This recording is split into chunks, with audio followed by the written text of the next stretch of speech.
Lately, I've had a thought that keeps showing up uninvited. A thought I try to ignore.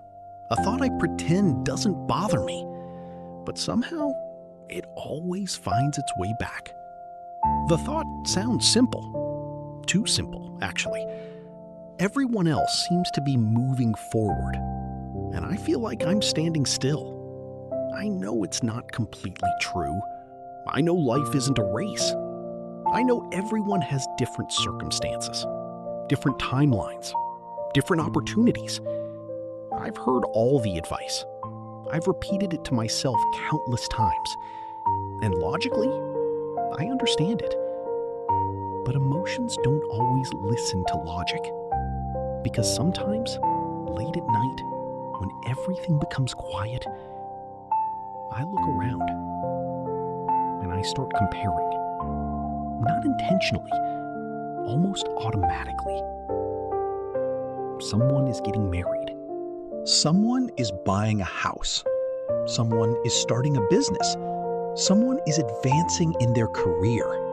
Someone is building a family.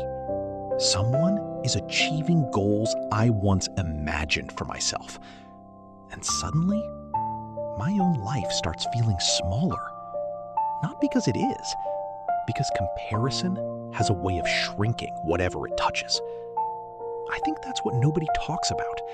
The feeling of falling behind isn't always about where you are. It's about where you think you should be.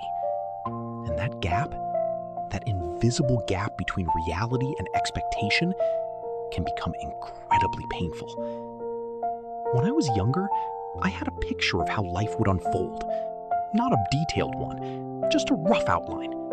By this age, certain things would happen. Certain goals would be reached. Certain problems would be solved. I thought progress would be predictable, step by step, year by year. But life doesn't follow outlines.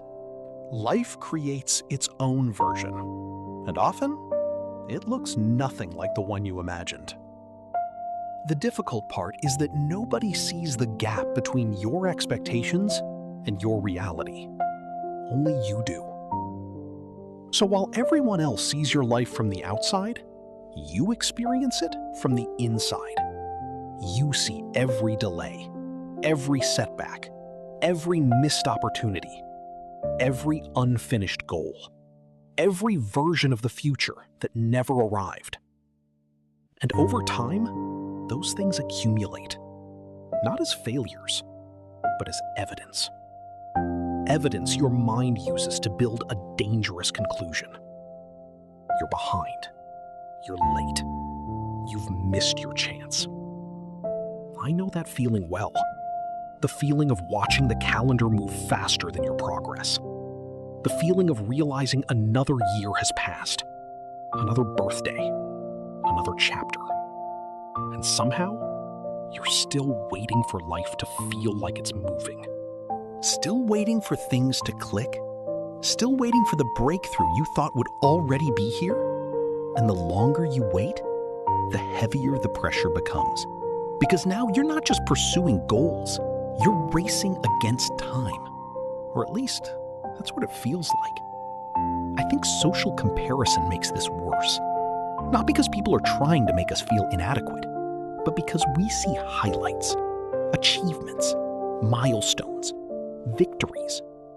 We rarely see confusion, failure, doubt, the years spent struggling before success arrived. So we compare our full reality to someone else's edited moments. And the comparison is never fair. But fairness doesn't stop the feeling. The feeling still arrives, quietly, unexpectedly. And once it arrives, it starts asking questions. What am I doing wrong? Why is everyone ahead of me? When will my turn come? Questions that sound reasonable, but often come from fear rather than truth. Because if I'm honest, the deeper fear isn't being behind. The deeper fear is that I will stay behind forever. That's what really hurts. The possibility that all this effort might not lead where I hoped, that all this waiting might continue, that the life I imagined may never fully arrive. And those thoughts can become overwhelming. Until one day, I realized something. I wasn't comparing my life to other people. I was comparing my life to an imaginary timeline. A timeline I created years ago. A timeline that never promised to be accurate. A timeline based on assumptions, not reality. And somehow, I had allowed that timeline to become a judge. Every year it measured me. Every delay felt like failure. Every detour felt like proof I was losing. But life was never following that timeline. Only I was. And perhaps that's why I felt exhausted.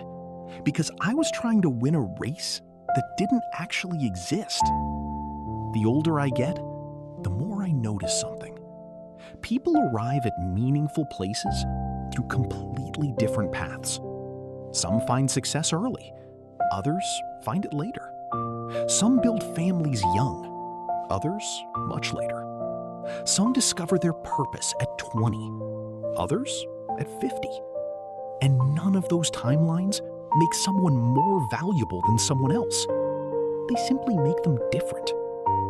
Yet we spend so much energy measuring ourselves against clocks, as if growth follows a schedule, as if fulfillment can be predicted, as if life hands out rewards according to age. But reality doesn't work that way. Life unfolds unevenly, messily, unexpectedly. And perhaps that's exactly how it's supposed to be. Maybe the problem isn't that I'm behind. Maybe the problem is that I've been looking sideways instead of forward. Maybe I've been measuring progress by comparison instead of growth.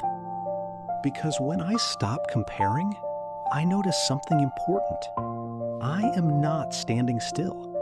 I have changed, learned, adapted, survived, grown in ways I never measured. Not all progress is visible. Not all growth comes with milestones. Some of the most important development happens internally, quietly, without applause, without recognition, without proof anyone else can see. And maybe that's enough. Maybe life isn't asking me to keep pace with everyone else. Maybe it's asking me to keep moving at my own pace. Because falling behind only exists when life is treated like a race. And perhaps the truth is much simpler. We are not racing each other. We are simply living different stories. And maybe my story isn't late. Maybe it's unfolding exactly as slowly as it needs to, one chapter at a time.